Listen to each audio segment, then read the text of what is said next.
Good evening, everybody. It's Darren Redmond for Redmond's Wrap Up, brought to you by FHT Sports. It is Tuesday evening. It is January 8th. Sorry for a couple minute delay there. I had a little bit of a technical issue. Hope everybody's well. Normally, we're on at 10 o'clock at night, as you know, and we're getting great feedback. It's a great time, right? Because if you're up late on the East Coast, got nothing to do, you're really bored, you're like, hey, let's see what the guy with the really bad accent who has problems pronouncing words, see what he has to say. And for those of you out on the West Coast, you're like, well, you're hot on something that maybe a game just ended, or you just came home from something and you just kind of want to relax a little bit and put the day behind you. It's a great time to listen to Serge, the hockey guru, talk hockey. Talks other things too very well. Did very well against the point spread in the NFL this year. And you have me on our YouTube channel. So we have Serge, the hockey guru, going live on Monday through Thursday on Facebook at 10 o'clock at night, and me on YouTube Live. So what we try to do, we cover that spectrum, right? We try to cover all aspects of sports and give commentary and things that we think are important, humorous, fun, informative, whatever the case may be. So today I want to talk about something. I made a promise that I was going to talk about the draft. So in a way, I am keeping that promise. We were going to talk about Aaron Rodgers, how Aaron Rodgers is wonderful with the Hail Mary, and he is. And second best, Roger Staubach was the best. And that was tough for me because I didn't like the Cowboys back then, but I really respected them. But we're going to talk draft. And we're going to talk about something that I call indentured servitude. Now, we know what that means. If you've taken any sort of political science class, history class, world history class, you have a general idea what that means. If you don't, look it up on Google. But the NCAA college football that we all know and we love, and I love watching it, right? I mean, I played NCAA football,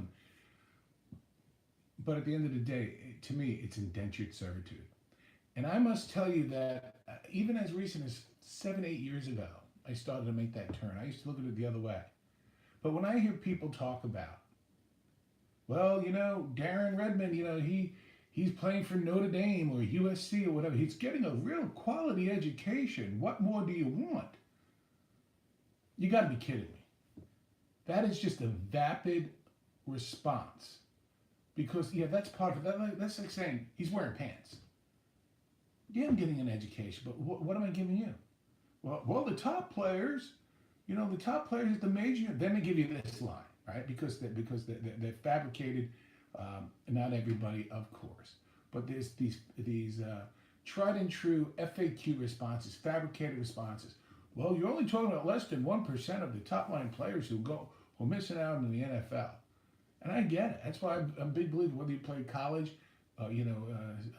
Division I, Division II, Division III, or club, you're out. You're enjoying yourself. I get it. But, they tell you half the story. They'll say, well, they're getting the travel and they're getting a great education. And, boy, they're not tarring roofs in the summer. Well, here's the thing. If you were tarring roofs in the summer and getting paid extremely well, that's your business. But if the roof that you're tarring, you're not getting paid at all, and all you're learning how to tar a roof, and then a real estate agent is selling that house for millions of dollars, there's a problem. And that's what's happening here. Even if somebody is a Division I player, whatever the case may be with these fellas and ladies, 100%, and you see what they're doing out on the field. The school is marketing that stuff. Let me ask you this question. If you were to look me in the eyes through the virtual world that we're in right now, and to tell me that Trevor Lawrence should just feel happy that he's got a nice education and some good stories, and he's meeting some contacts. Granted, I think you're right, until you see how much money, and Clemson is doing nothing wrong. It's the rules. And do you see what Clemson is making? And I have to give credit where credit's due. Shannon Sharp brought this point up, and it's an eloquent one. Much better than the way that I would have put it. Between him hoisting that championship trophy last night and you watching this video for the first time, we'll go live, How many Clemson number 16 jerseys do you think were sold? How many? 5? 7? 11? How about thousands? I'm guessing hundreds or thousands. Now, how much of that goes to Trevor Lawrence? None. Are you going to tell me because he's getting a full ride or half a ride? How about the guys that are walk-ons? And you're using their likeness and the numbers the number belongs to the university. Don't just talk in a funny voice, Darren. It's true. No. It's the person wearing the jersey and the number who brings the attention to it, along with the fact. I'm not saying that they should get the full cut, but you're telling me that you can exploit these players, break ankles, break knees. And granted, and by the way, this whole dumb athlete thing that people used to put out there is just a load of garbage most of the time. Because these are savvy people. You need to be to perform at such a high level. And you look and you see, wow, wait a minute. Yeah, what's going on here? You know, I can tell you the goalie for our travel team last year that won states, you know, kids carrying all A's. And he's not the rare exception. So, you know, this whole misnomer that somehow it's a stupid athlete doing a favor. Yeah, on one level it's stupid because they're making money. You hand over foot on these people, these players. You know, how many Tua jerseys was sold last year when he came in at halftime of 13 and brought him back this year to the championship game, even though they got creamed? You know, I'm a Tua fan, right? I'd love to have him on my team. Let me ask you that. How many people do you think bought Tua jerseys? Who got that money? He's not entitled to a piece of that money? He's not entitled to that? You saw what happened a couple of years ago in Ohio State. People sold their game-worn jerseys that belonged to them, and somehow they got sanctioned. Now you're like, what does that have to do with the NFL draft? Everything. Because you're making money off this person, so they might say, you know what? I know I'm Trevor Lawrence. I might ride the bench for a couple of years. I'll take the rookie minimum, but for whatever reason, I want to get my college degree some other time. It's been great. I want a national championship. I want to go to the pros. He can do it. He's a grown. You can vote for the president of the United States. You can vote for senators. You can vote for congresspeople. You can go in the army and kill somebody. You could drive a tank. But you can't buy a beer and you can't get a job in the NFL. You can't get a job in the NFL. Drive a tank, but you can't get a job in the NFL because of the sanctity of college football. We call it sharecropping where I'm from. We call that being an indentured servant. We call it a feudalistic system. Well, it's the system. Really?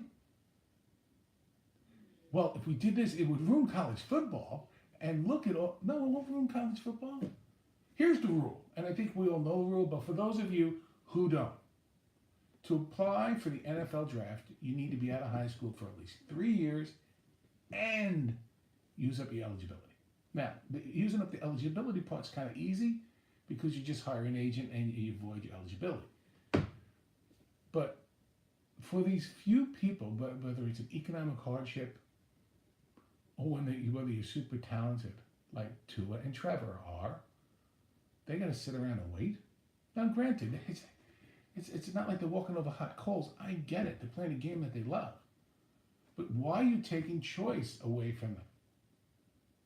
You know, these bastions of intelligentsia with tenured professors who teach people about how to work, meanwhile they can't get fired. And this rigged system that says we're going to give you some great training. And I get that. But what are they giving you in return? How much money did you make last night? Clemson, Alabama. The list goes on and on with the bowl games. That's the only reason there are bowl games. It's for profit. And again, nothing wrong with that. Not a thing. But just call it the way it is. Let the kid, man or woman, who wants to go to the pros, let them go to the pros. Let them go to the pros. I like the rule that says if they don't get drafted, they don't have an agent, they come back. But what's going on? What are you doing? And if you're going to tell me that it will ruin college football, tell somebody else that. Tell your story walking, and let's have this conversation. Like we won't get loud. I won't get loud, but explain to me. Bring your A game again. Bring your A game. I understand the rules of the NCAA pretty well. And, you could bring up your fake stats, and I'll bring up some fake stats too, and throw them back in your face, and then I'll give you the real ones. So, again, you can vote for President of the United States. You can shoot a gun for the government, and God bless, we love our troops. But you can't buy a beer, nor can you get a job in the NFL. You're locked out. Now, let's say you're a two-sport athlete. Let's say that you're really proficient, like Charlie Ward. Let's talk about Charlie Ward. If Charlie Ward was around today, Heisman Trophy winner, Florida State, he couldn't play in the NFL for 3 years at least till he got out of high school. But he also played basketball. He ended up playing for the Knicks. Not too bad. Had more than a cup of coffee. He did okay. But he'd only have to wait 1 year. 1 year done. I'm okay with that. It's not a contract. We'll talk about that in a minute. But if you're going to offer somebody a year, hey, look, you got to do at least a year here. And then that's just called a negotiation. After a year, you can go pro. So in the NBA, you got to play 1 year. 1 year, you're out. NFL, locked down 3 years after your graduation from high school. Let's talk NHL. NHL is the most free of it all. And I'm going to wait for a second as I talk about the NHL because, I hear all this other thing, the maturity level. The maturity. You're giving somebody a tank when they're 18 and saying, hey, navigate through this.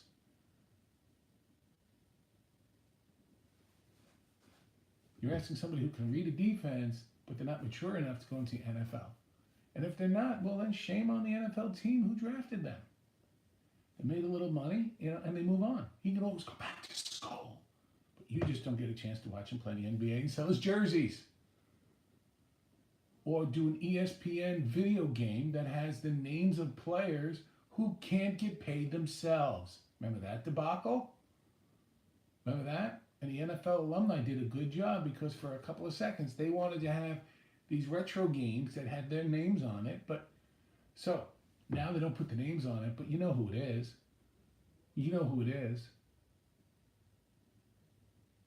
Just go by the numbers. So if you did a NCAA collegiate football game right now and you wanted to be Clemson and there was a quarterback there with number 16, but you don't put the name on it, what are we, stupid? What are you, stupid? No, you know exactly what that is. We know what that is. Shouldn't the guy get paid for that? How about this? And I know I'm kind of going on a tangent of draft and making money, but it really means both. Why not after 1 year, if they want to go, let them go. NFL, let them go. And you know what? You can't come back. Can't unscramble the egg. If they get an agent, they can't come back. If they don't get an agent, don't get drafted, they can come back and play. How about making some money? Like the school is making all that money. All of that money.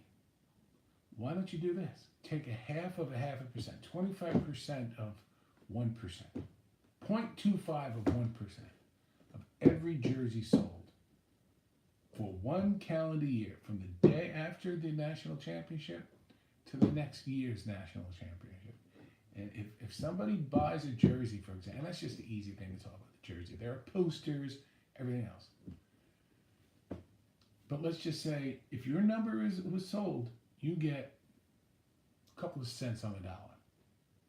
You get it in a lockbox, and it's yours at 60, 55, 65, somewhere in there. So sort of like a retirement fund. It's passive income Thank you very much for making the school a heck of a lot of money. How's it going to hurt? You have 80 people doing that on a team, 64, whatever. Why can't you do that? Put in a lockbox. Can't touch it. It's a retirement fund, but at least it's something.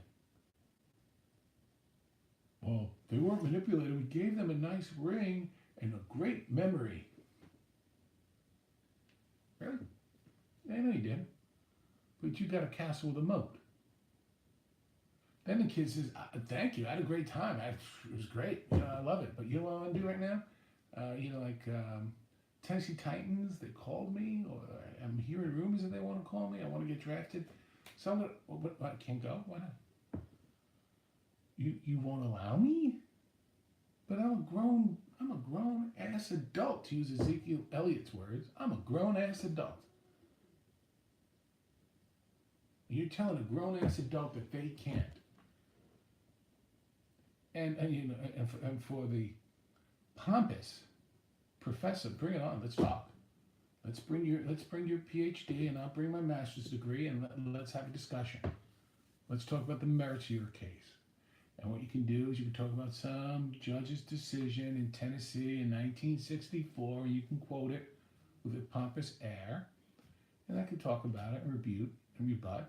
Let's have a conversation. Bring it on. Let's go. Explain to me why the NBA. Oh, the NFL. Forget it. The NFL's going. The NCAA is going to fold. It's going to fold. They're not going to make any money, which is just a lie. Because now that you can do one and done in NCAA basketball, basketball's as big as ever. So, the tournament time, national championship, conference championships. St. John's was a struggle tonight against Villanova. They're sitting in the top 25, 14-1. Way to go, Chris Mullin. NCAA basketball, 1 year. One and done. Hasn't hurt the game at all. In fact, some people would say, including myself, it actually makes it better. Why? Because it's honest. Stay with me, okay? Stay with me. I'm comparing the NCAA basketball and going to the draft after one and done to the WWE or WWF. Not that it's fake. But at least now with the WWE, it was by court order, but they had to admit that wrestling was fake. And you know what? It helped. It helped because people saw the transparency and all right, let's not pretend it's not something that it's not. NCAA basketball does the same thing. We're going to get a guy for a year. He's going to be trained. He's going to be coached. It's going to bring a lot of money to the school. We'll give him a year of education, even more if he wants it or she wants it. Everybody wins. After a year, if you want, go to the NBA. Enjoy. How about it? Let's talk about 18 years old. Their bodies aren't, again, if the bodies aren't developed, don't put them to war. But their bodies are developed. But the bodies aren't developed yet. And they're growing. And there are men in that league, and they hit very hard. And how about, you ever hit the NHL? You hit a lot harder. And you know what you fall on? Ice. You fall on ice. You fall on ice and get hit. And you get drafted at 18. At 18, because you're a man. You're an adult. You're a woman. A mature adult. You get drafted. How do you tell somebody that they can't? Or that they're contractually obligated because you gave them a scholarship? No, you didn't. I know personally almost a half dozen athletes who signed Division I scholars, and they tell horror stories about how people get hurt. Some they kind of cover their scholarship, and some they don't. Sorry. Especially people on a partial. You're on a partial scholarship, and you blow your knee out. Sorry, we're going to give it to somebody else. Thank you. You're telling a grown-up that they can't do what they love, and they can't make a living in the way that they are, and that's somehow okay? And I'm not being, this isn't politics. What it is it's a cabal. It just is. So, Tua has an amazing performance last year. You know, so rookie sensation, sophomore year comes back, has a great year. I'd love to see him, go in the NFL. I'm a big fan, even though he had an off night. And then you have a real raw rookie, not a redshirt rookie. I'm not that either, but just a rookie. Like high school bus pass a year ago. I got the high school bus pass. Now I'm holding the NCAA championship trophy. You don't think people would draft him right now, even if he was a developmental project? And you tell him, the grown man, that he can't? That he can't? Why? Explain it to me in a way that makes sense. You can sit back and you can do your pose. Well, maybe you don't do this. You do this. You can do this and kind of look intellectual. But that's all gorilla dust, as the late Zig Ziglar used to say. Let's have a conversation, because you can't explain it. Just because it always has been doesn't mean it always should be. And when you're telling a grown-ass man that he can't earn a living because you can get rid of him at any time if he blows a knee out, and you can make millions of dollars off of his jersey, but you're telling him that he can't go to the NFL if he wanted to go to the NFL? And again, 3 years after high school in the NFL. 1 year, and I'm fine with 1 year. You don't want to go to college for 1 year and just one and done, that's fine with me. And then you have what the NHL has. If you're 18, you're considered an adult. Make an adult decision. And don't tell me you're contractually obligated to that school. That's a bunch of garbage. It's a bunch of garbage. Think about the head coach, and shame on me. And I said great because I told you, Christopher Gable brought it up again. He brought it up when it happened. Went to Temple. I want to bring back the program. These kids, love these kids. I post a one around talking about how great the kids are. Kids are people too. Student athlete. And then literally not even a week later, he quits Temple, goes to Miami. He goes to Miami. You're telling me that a college athlete can't do that? They're an adult. They can vote. They can give their life for the country. You tell me that this person can't make a decision to go to the NFL? Well, he could get hurt. His body's not mature. We have a study. There were studies that said cigarettes aren't bad for you. Don't show me a study. You're making money. And you know what? Even if it was like, we want to lock you in for 3 years, but here's what we're going to do. We're going to give you a couple of pennies on the dollar whenever we sell one of your jerseys or magazine covers or anything else that has to be done through the school. We're going to put that money in a lockbox for you till you're 55, 60, or 65, whatever the case may be. I don't think that's great, but at least that's something. Backup kicker, at least he's getting some change, working hard. I know we'll be rebroadcasting this later. You tell me what you think. Tell me where I'm wrong, because I'm not. But I'm open to learn that I'm wrong, if I am. Tell me what's going on. I want to know. Tell me why 3 years after high school, why Tua or Trevor Lawrence has to worry about a busted knee. What's going on? We all saw what happened a couple of years ago. I think it was Maurice Claret blew his knee out. Ohio State against Miami. So a person is struggling in his finances. He provides an opportunity for a school to go to a bowl game, make some money, and decides, you know what? People offer me good money. How is a coach going to look you in the eye when you have a coach that says, that signs with Temple and a day later doesn't? At least what happened with I think it was Josh McDaniel in the pros. He went to the Colts and said, I'm going to get a better offer to stay to be, Bill Belichick's heir apparent in the NFL. At least, you know what? There's transparency there. That's okay. You can criticize the decision, but you're not pretending it's something else.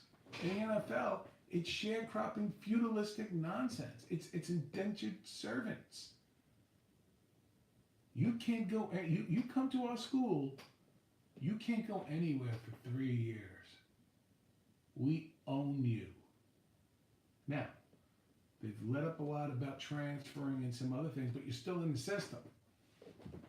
So a quarterback who goes from, say, one SEC school to another SEC school, SEC still making money off of that, watching that kid show up on a Saturday.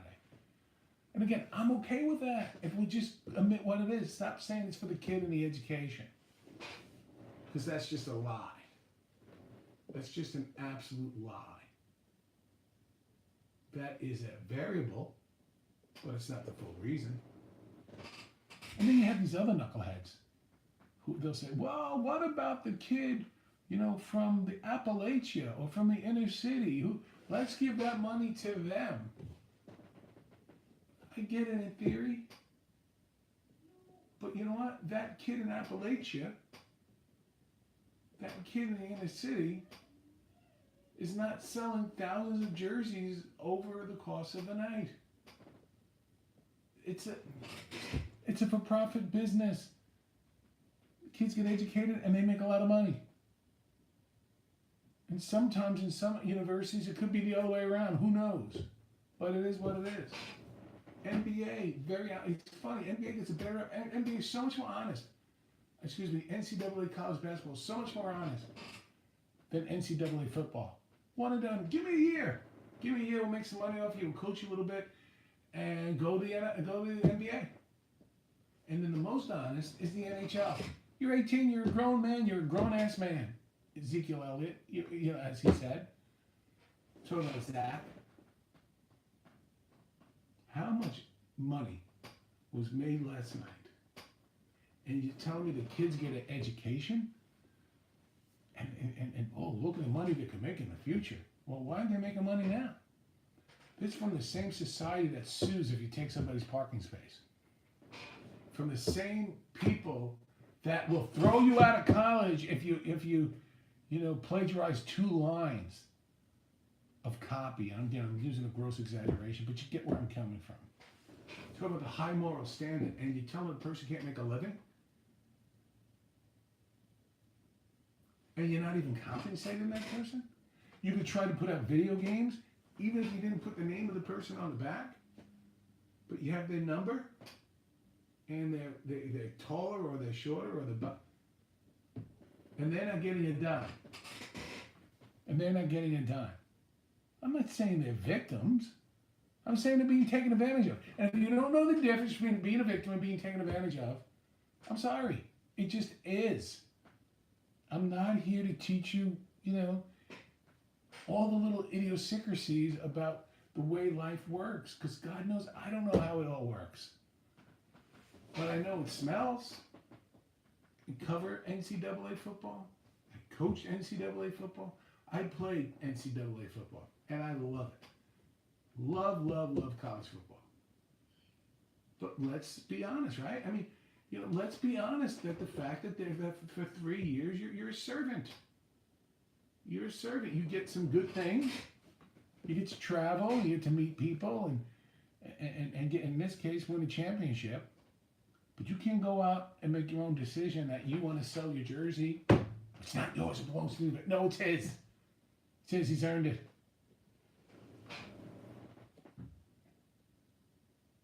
You can't go out and say, wait a minute, the Oakland Raiders want to draft me. They want to give me $750,000 a year and put me on the developmental squad for a year as I mature. And then the worst thing is when they say, well, their bones, their bodies aren't big enough yet. They're so fast in the NHL. Hockey, 18 years old, you're a grown man. Go at it, have at it. Let me know what you think. It's Darren Redmond from NHL. Darren Redmond from FHT Sports with another edition of Redmond's Wrap-Up. Early edition tonight. Back to 10 o'clock tomorrow. Remember, the Stanley Cup is coming to Selland Arena on Thursday night here in Fresno. Get your tickets now to see the Fresno Monsters play. Kill Kaminsky's team sitting snugly in second place in their division of the WSHL. Heritage Night coming up Saturday night. Come and see the trophy. The Fresno Hockey Hall of Fame trophy and the names on it. Take your photos with it and everything else.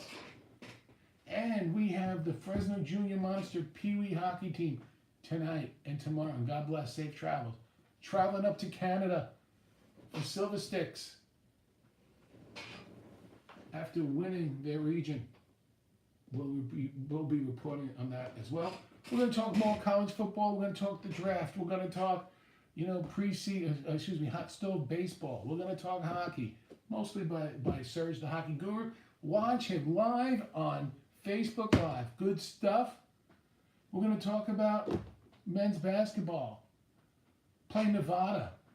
Same on center. Better be sold out. Better be sold out. You have the number 9 team in the country. A big rival in the Mountain West. What are we going to do? Darren Redmond.